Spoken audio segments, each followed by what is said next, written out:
Hi, I'm David. Hi, I'm Jelena. Welcome to our YouTube channel. Ta-da! Ta-da!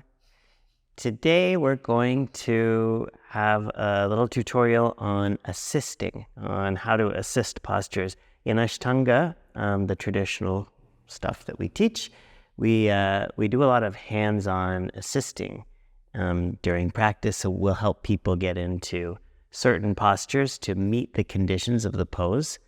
All of this Ashtanga speak, you can learn more about it in our other tutorials. And so today we're going to look at how to assist Marichyasana D.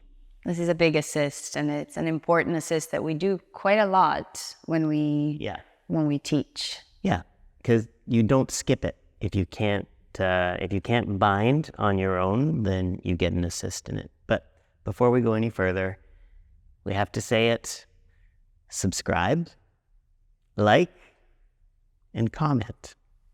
Right? That's it. Yeah.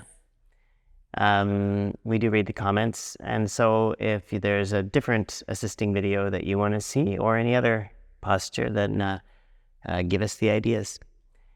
Marichyasana D, we already have a tutorial for it. Yeah, we have a tutorial on how to do it yourself. So we'll link it here. So you can kind of look at that, and we also address the way we would teach someone to modify it for particular reasons, but especially because of the knee stuff. Of course, if someone has to modify the pose, then there isn't really any assisting being done in the pose. No, we don't. I mean, cueing maybe. Cueing and like alignment of the modified version, which is either this or something like that, but we wouldn't touch the body you wouldn't try to bind, push or do anything. Yeah.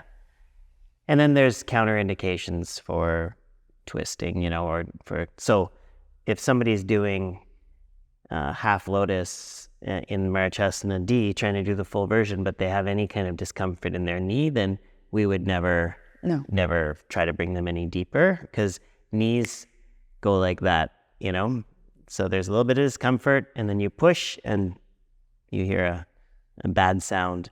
And you hear us always say throughout these tutorials that if you do feel something in the knee, back out.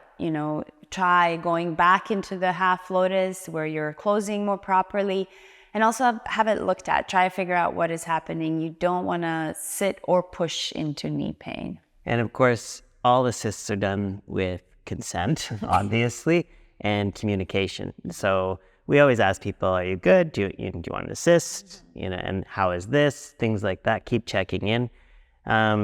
If someone is pregnant, maybe they don't want to do deep twists.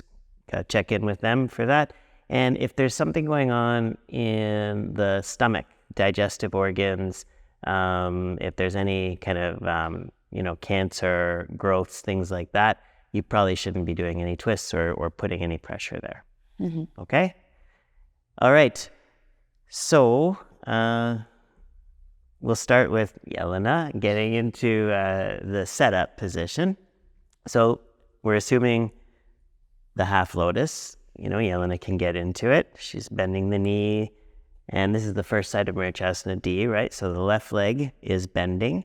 And then into half lotus, the top of the foot to the thigh. Again, you check out that tutorial if you're not familiar with it.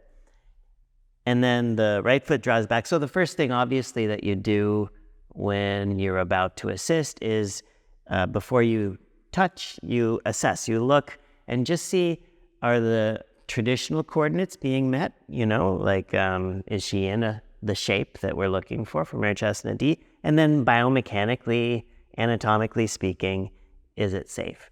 So Jelena was the foot being so far in towards the center, that would be kind of like one of the traditional coordinates not being met. We're told traditionally, where we should place limbs and things like that. So this foot should be basically in line with the hip or to the outside of the sit bone. Sometimes you hear a hand distance apart there. And one of the anatomical things that we would always look for before we take somebody in is this foot here. I don't know, you probably can't see it the way that she's set up there, but we want to make sure that the ankle is more or less in a good line.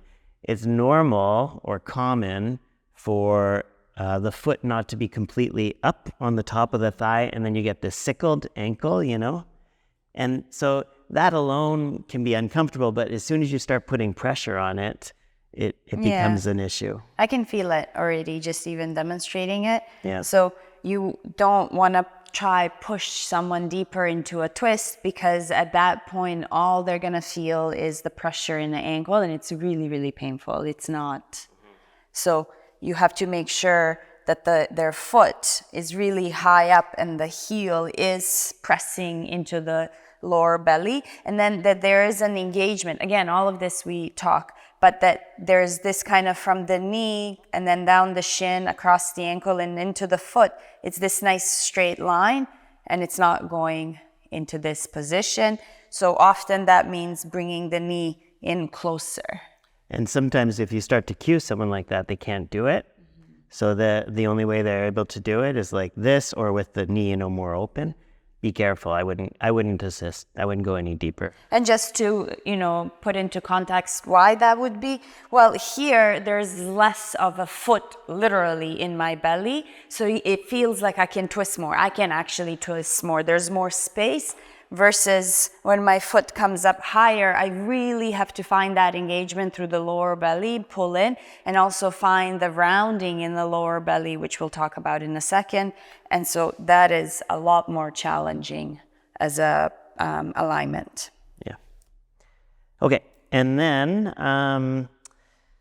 so I see, okay, Jelena's getting set up, and then typically, someone will get as far as they can. Usually in class, in the practice, we like people to try it on their own before we run over and assist. So each day they'll get into, the pose as far as they can go. And then Marichyasana D is a gatekeeper, it's a term we use to kind of refer to those poses where the conditions of the pose need to be met before we move on. So if you come to a traditional Mysore style class, self-practice class, then we're not going to let you move past this without trying to assist, right? So if Jelena can't get into it, she'll try her hardest, and then she can't get in, then she'll stop and wait until someone comes over to help. So now, obviously, if you're going to assist somebody, you need to be kind of facing where you're working. So don't try to assist from here, right? Over top. Don't be silly. You're going to want to work on the side that, that things need to change from. So I'll come over here, maybe move back a little bit that way. Good. So first thing I always say is, your knee okay? Yeah, no pain? Okay. And then I'm going to look just at the general alignment. I want to make sure that Jelena's hips are more or less in line, that she hasn't drawn this hip way back. So you can see she's leading back with the right hip, and the lotus leg is shifted too far forward. First thing I would do is kind of cue her to level out the hips, right? So she's more parallel with the hips to the front of the mat. Then I want to let this knee float, the lotus knee float, so I'm not going to try to pin it down or anything like that. The tendency, and I've heard it taught this way so many times, is people will lean back into one hand and then lift the other arm up and twist like this. In my opinion, this is the exact opposite of what you want to do. Instead, we want to try to draw the ribs down towards the hips. This is what Jelena was talking about, creating this round back. The lower back is rounding, pulling the belly in, creating room for the heel, and then twisting from the thoracic spine. Okay? The shoulder comes to the outside of the leg as much as she can. And now, from here, I'm going to assist. I'm going to put one hand on her knee, and the other hand, I'm going to catch the forearm close to the elbow.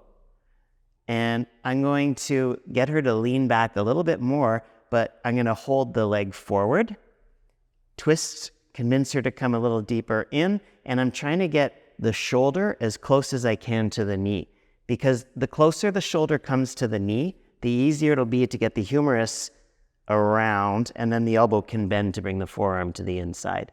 If I'm twisting her and I can't get the shoulder close enough to the knee, you can see there's no room for the elbow to come around. Mm-hmm. And it's important, we always, when we do this, so you watch that the elbow has passed the knee. And it's also okay that sometimes it doesn't pass the knee and you get the person to just stay where they are. Then you wouldn't then try to force their arm to spin in here, because that's gonna compromise their shoulder. So maybe you would come and help and assist, and it's not going to past the knee, then you just get them to stay there and then work on finding the twist. And then the other really key thing to keep in mind is that you can see how Jelena's thumb is turned up towards the ceiling? That's because her arm is externally rotated. I never want to initiate this movement by internally rotating the arm. I hope you can see what happens with her shoulder. Watch, when we internally rotate, the shoulder hikes up and it's collapsing inside here. And this is a terrible position to work in because it's all coming from the shoulder collapsing around the leg. So if you put force on it, you're probably going to start to hurt the shoulder. So we keep the arm externally rotated and the scapula is depressed. So not sad, but down the back. And then that gives me more control so that when I pull on her arm, I'm actually pulling on her back, not just on her shoulder. She comes in tight. I'm going to put my hand over the arm and keep it pinned onto the leg. And now we can start the internal rotation. And then I want to try to feed her forearm down the inside of her shin. Okay, maybe we can turn around for the second part here.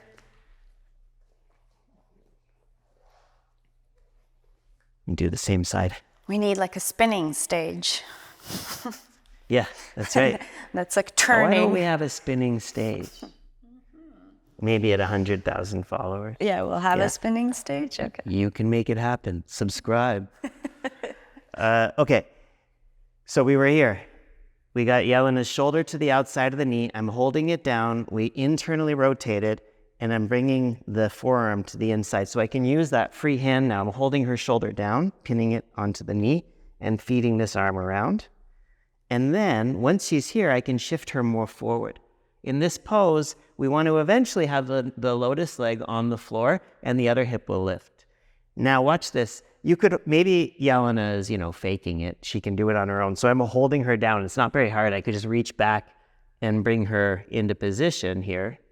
But most people, if you've had to help them, you might have to work a little bit harder at holding the arm down. So often what we'll do is we'll come forward and pin the arm down with our own shoulder here.